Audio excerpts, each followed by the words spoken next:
So that's the way it is, but Just want to keep your nuts warm. no, I tell you, So you've had your ups and downs. but it's true. Hey, it makes sense to me. I tell the people when I'm lecturing on board ships, you know, I go for the ride, You do really. the cruises. And I do 2 lectures, you know, a cruise. And they can't wait, you know. And I tell them the story about how, you know, when I got my philosophy of life and everything, they fall on the floor, That is you funny. know. And hits them, you know, I was like, oh my God. And then, You offend and the then ladies. I say, well, you think I ought to print it and make a book? Oh, yes, yes, yes, we'll come and buy it, we'll come and I say, okay, I'll hold you to it. Well, you ought to sell your books when you give your speech. You sell a ton of books. Heard a lot. Well, you're beyond that. You're beyond No, I tell you, I do an awful lot of speeches around the place. What do you base your lecture on? My wife, my wives, my Your wives, yes. you know, my career, You're acting, I'm sure. Navy things and everything else, you know, and but yeah, I tell them stories about some of my wives. And stories. Oh boy. But we have fun, and every one of them want me to come back, you know. Oh, uh-huh. That's the nice part of it, when they want you to come back. But you know the truth. That means that you are a good guy. That's what it means. And they weren't so nice. I don't know about the good guy, but Well, you must have been or they wouldn't want you back. that's true, that's true. But I've always said, you know, if you can make one person, my mother told me, she said, if you don't, Ernie, if you can make one person in the world happy in the span of every 24 hours, you've accomplished a great deal. Wow. So, you know, I do. I try to do it. Yeah. And if not happy, at least, you know, glad of something. Yeah. But it's so true, you know. And God knows all of us need happiness. oh, sure, because life can be up In this and down. day and age, you know, and you read about the papers and the papers about the Iraq and, Oh, and Iran. Iran Oh, jeez. North and Korea. this thing that's been going on in our cities with people getting killed one day after another, and you say to yourself, where? How did it all start? Where's it going to end? You know, what's happening? And certainly those politicians are not going to give you something to laugh at. You know? So along comes Ernie Borgnine and he says, hey, what do you think? What the hell? That's what I feel life is all about. To make people laugh, entertain people. Entertain people. It's a good philosophy. Yeah. What was your dad like? You've talked a little bit about your mom. What about your dad? Did you see an influence in your life? My dad was a hard worker. He always did something, you know, to bring money home, you know, so that we wouldn't starve. And we were in that business of going through a terrible depression. Yeah. And by golly, he always made sure that we ate. That's you good. know? Yeah. From the things that we grew and the things that we had during the winter time and everything else, we made do. But and his work, you know, What was he? is there. What was he employed as? He was an Italian immigrant who went to work in a brickyard. Tough work. Hard And work. then suddenly found himself to be the protege of Oscar the Rudolph, Oscar of the Waldorf. And Oscar of the Waldorf was a very famous character, waiter who would become the big man in the place, and he took my father under his arm, you know, and he said, hey, stick with me. He says, I'll make you a millionaire, you know. Oh, My okay. father went along for a while, you know, but, you know, being young and everything else, he said, oh, come on, you kidding? I can't take this, you know. Life's too good, you know. So he left, and he went back to the brickyard. Oh, well, There you go. if he enjoyed it. But eventually he became a worker who pulled himself up by his bootstraps and became a boss. And he put up he was helped the contractor put up the Yale Graduate School, which is one of the most beautiful graduate schools in all of New Haven. And beautiful architecture and everything else. He did all that. Okay. And then he went to work in a thing where he ended up making knives, believe it or not, for the troops that were over in Guadalcanal. Okay. And he used to send them over. He made these knives out of, the steel and everything else so they could guard themselves. He died, believe it or not, what the devil, he dealt with metals, Okay. all kinds of metallurgist. Mm-hmm. And became a metallurgist on his own. Interesting.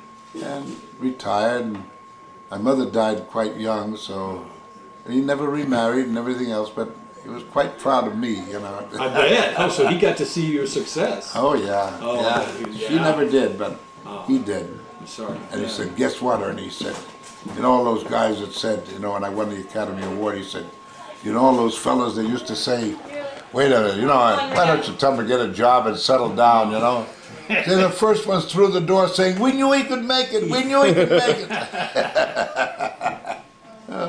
That was it, That's the way it is, yeah.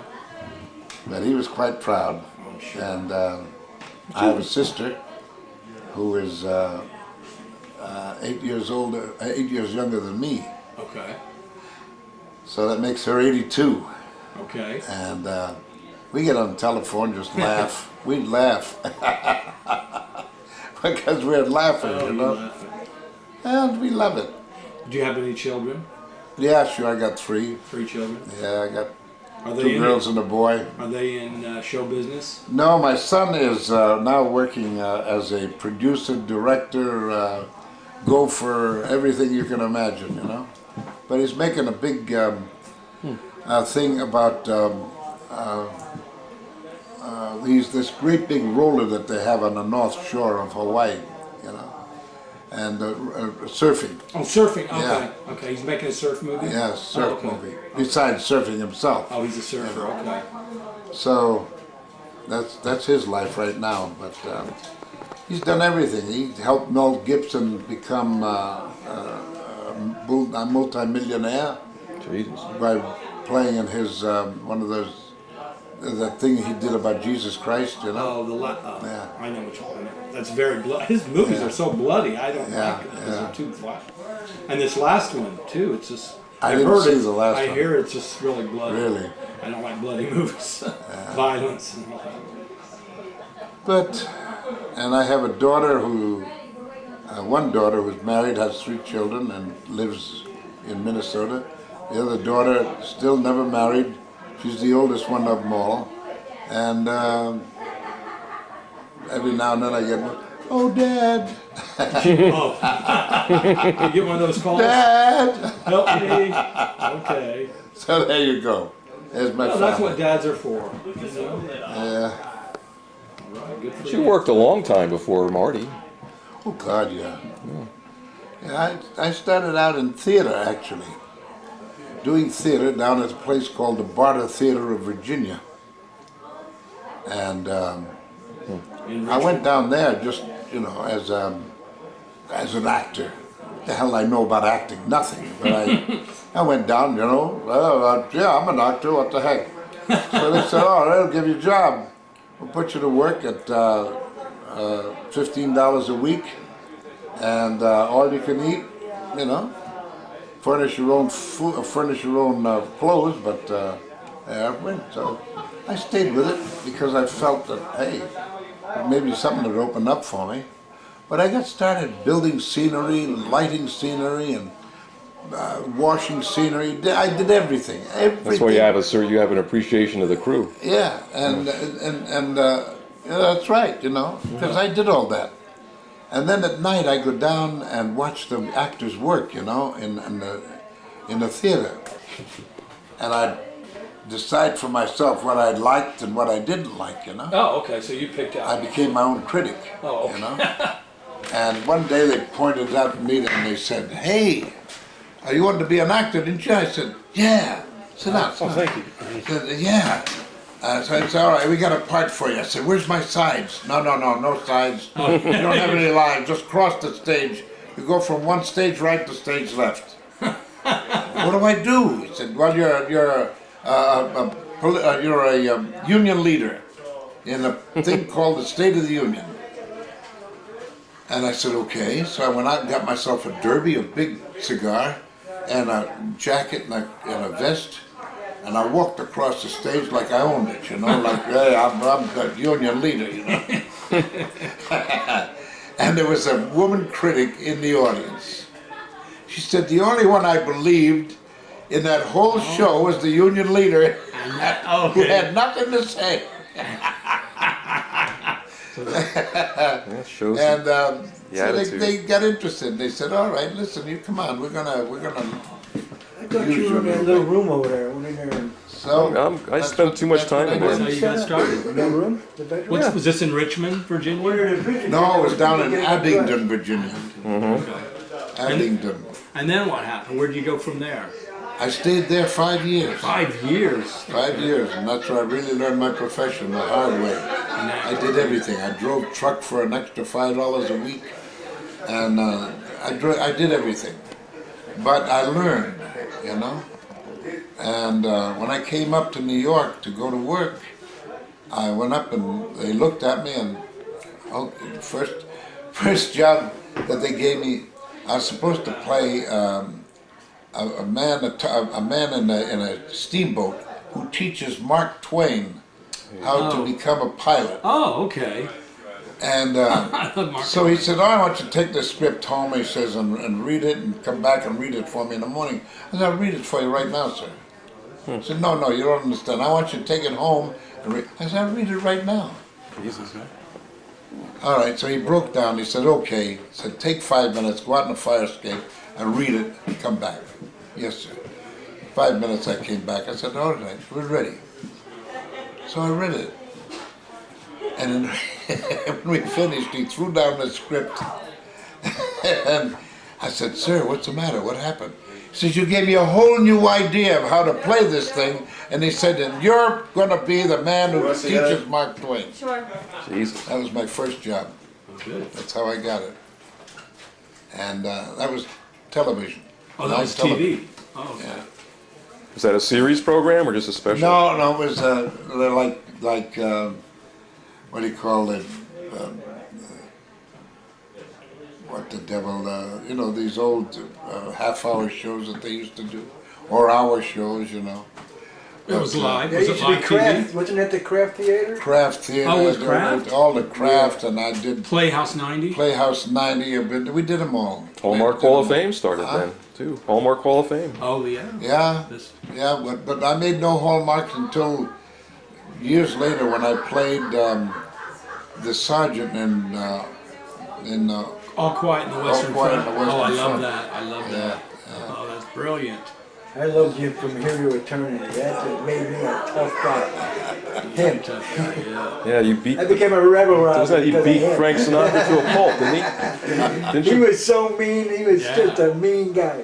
You're a mean guy. You beat. I said, you know, when I went out there to play it, when they called me, and I thought they were going to make a musical out of it because they said Frank Sinatra in it. Yeah, What the hell? You're going to make a musical, right? He's a singer. And so they called me one night, and I had been given an opportunity to become a contract player for Columbia. And I turned it down because my wife, being Jewish, didn't want to leave her mother, you know, mother and dad in New York. Didn't want to go out to California, you know, and make a break, you know. And so I had to knock it off. And the guy said to me, the casting director said to me, he said, "Don't worry about it." He said, "We'll give you, we'll come up with a part for you one day." Sure enough, I was sitting down to some stew one night, and the telephone rang. How soon can you get out here to Hollywood? And I said, "Why? What's the matter?" "They want you for the part of Fatso Judson." And when I read the book, From Here to Eternity, I looked up and I said, you know, knowing there's a God above, I'm going to play the part of Fatso Judson. don't ask me how, but I felt that was the part that I wanted to play. And that's what set me off. Oh, that was a From great. then on, man, I was You were always the killing them bad with guy. pitchforks or billy clubs. Or we gave them hell, I'll tell you. You played. Well, now that you got all that part, when do I get paid? Yeah, you had that interview. You gotta talk to his agent. Yeah. Just gotta be talking to my mom.